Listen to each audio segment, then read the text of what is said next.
मैं आज ग्राम पंचायत भावनी के राजस्व गांव खरड़ में उस पीड़ित परिवार के साथ खड़ा हूं, जिस परिवार पर आज दुखों का पहाड़ टूट पड़ा है। खरड़ में 15 अप्रैल को एक घटना होती है, नेशनल हाईवे 148, जिसको मौत के कुएं के नाम से जाना जाता है। भाई राजेश बुनकर पैसों से मजदूरी किया करता था, टाइलों का काम किया करता था, जयपुर में सैनिटरी का काम किया करता था। जो 15 अप्रैल को किसी काम से आंधी जा रहा था, उसको क्या पता कि ये नेशनल हाईवे 148 अपनी मौत की वजह बन जाएगी। छोटे छोटे बच्चों का जो भविष्य देख रहा था, अपने छोटे छोटे बच्चों का भविष्य देख रहा था कि बच्चे पढ़ेंगे, लिखकर बड़े अच्छी कॉलेज, अच्छी शिक्षा प्राप्त करेंगे। उनको क्या पता था कि इतने जल्दी मैं नेशनल हाईवे 148 का शिकार हो जाऊंगा। आज मैं इस परिवार के पास आया हूं। इस परिवार की दुखद घड़ी में मैं इनके साथ खड़ा हूं। मैं पूछना चाहता हूं प्रशासन से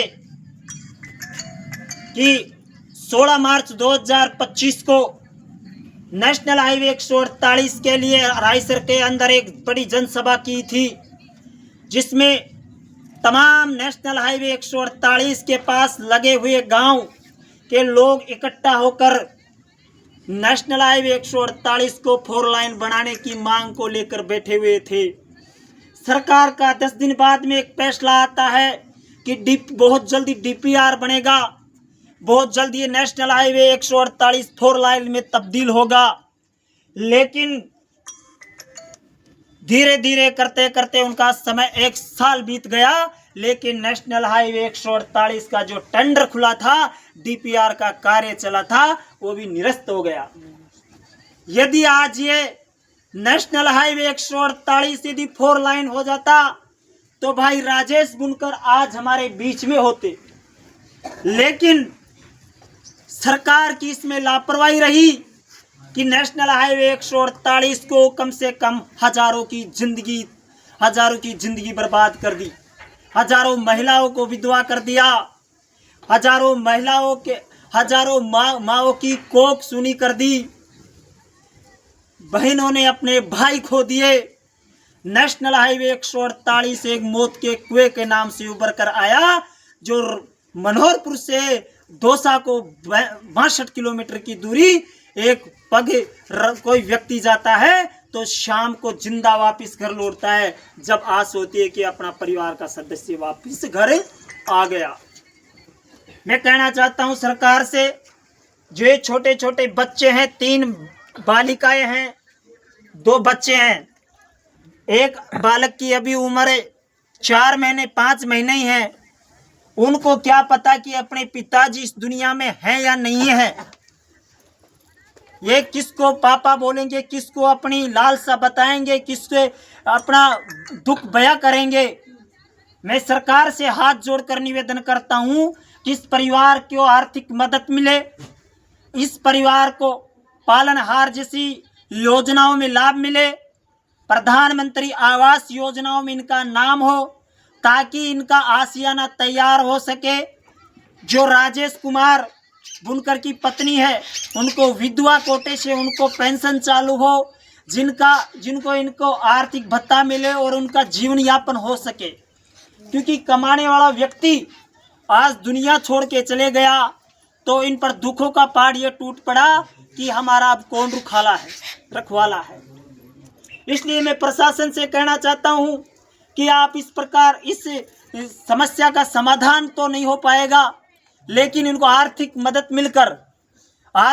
दिलाकर आप इस छोटे छोटे बच्चों के भविष्य के बारे में सोचिए, इनको अच्छी शिक्षा मिले, अपना परिवार का इनका परिवार सक्षम हो, आगे बढ़े और शिक्षा अच्छी प्राप्त कर सके। मैं कहना चाहता हूं यहाँ के सरपंच साहब को कि आप इस परिवार की ओर देखें और बहुत जल्द इस परिवार से मिले। विधायक साहब से निवेदन करता हूं कि आप भी इस परिवार से मिले ताकि इनको आर्थिक मुआवजा मिल सके। और भी अभी कल सुबह बड़े भाई रामोतार भारती यहाँ आए थे, उन्होंने मिशन चलाया है। तो उस मिशन में मेरे नौजवान साथी हैं जो दूसरे की पीड़ा समझते हैं, दूसरे की पीड़ा को अपनी पीड़ा समझते हैं, वो कृपया करके इस परिवार की मदद करने में आगे आए। 100, 50, 150, 1000, 1100 के माध्यम से सोशल मीडिया में अकाउंट आपको भेज दिया गया है, मैसेज के जरिए आपको बता दिया जाएगा, जिससे इस परिवार का रोजगार भत्ता कैसे भी मदद कुछ हो जाती है 1-1.5 लाख 2 लाख तक की, तो इन छोटी छोटी बच्चों के नाम पर FD वगैरह जो हो जाएगा तो भविष्य में इनको किसी प्रकार की कोई समस्या का सामना नहीं करना पड़ेगा। इसलिए मैं कहना चाहता हूँ मेरे सोशल मीडिया के भाइयों से और उनसे निवेदन करना चाहता हूँ कि आप कैसे भी करके इस परिवार की मदद के लिए आगे आए। ये घटना किसी व्यक्ति की किसी के साथ भी हो सकती है, इसलिए इसको अपना दुख समझकर इस परिवार के साथ खड़े होइए और इस परिवार को आर्थिक मदद करने में मदद कीजिए। और दोबारा पुनः निवेदन करना चाहता हूँ प्रशासन से, विधायक साहब से और सरपंच साहब से और जो आगे CM साहब से, क्योंकि इनको आर्थिक मदद मिले, आर्थिक सरकार द्वारा सहयोग मिले, जिससे इन परिवार की मदद हो सके। मैं हाथ जोड़कर पुनः निवेदन कर रहा हूं कि जो सोशल मीडिया में अकाउंट बनाया गया है आर्थिक मदद का, उस मिशन चलाया गया है, उस मिशन में आप मदद कीजिए कि इस परिवार की मदद हो सके। जो इन छोटे छोटे बच्चों को दोबारा दिखाओ, जो इनको सोशल मीडिया के माध्यम से सभी लोगों को पता लगे कि छोटे देखिए बच्चे को, इसको छोटी 4 महीने के बच्चे को क्या पता, मुंह से अभी निवाला तक, रोटी के निवाला तक नहीं खाया होगा इस बच्चे ने। इसके साथ ये घटना हो गई कि अपने पापा है भी नहीं, अभी हाथ भी ढंग से नहीं देख पाता है ये बच्चा, इसके साथ ये घटना हुई।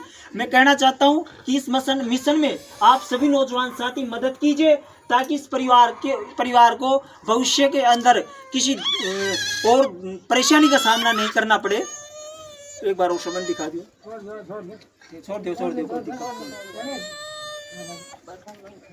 ठीक चुका।